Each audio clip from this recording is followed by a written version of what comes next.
সামনে উত্থাপন করলেন, আমি ভারত নামটাই বলতে চাই না। আচ্ছা ঠিক আছে, আপনি আপনার মতো করে শুনেন বলুন। জি। আপনি, আমি বলছি কথাটা।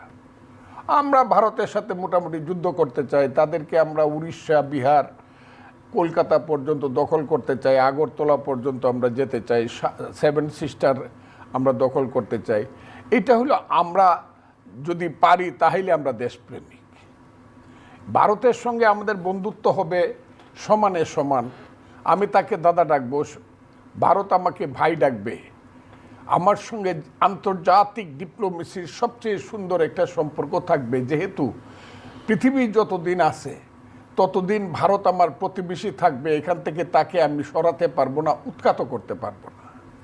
আর আমার এমন কোনো শক্তি নাই যে আমার চেয়ে 32 গুণ বড় ভারতকে আমরা এখান থেকে তাড়িয়ে দিতে পারবো, ভারতের মানুষকে। কাজে আমি সুস্থ মস্তিষ্ক যারা, তাদের একটা চিন্তা থাকবে প্রতিবেশী দেশ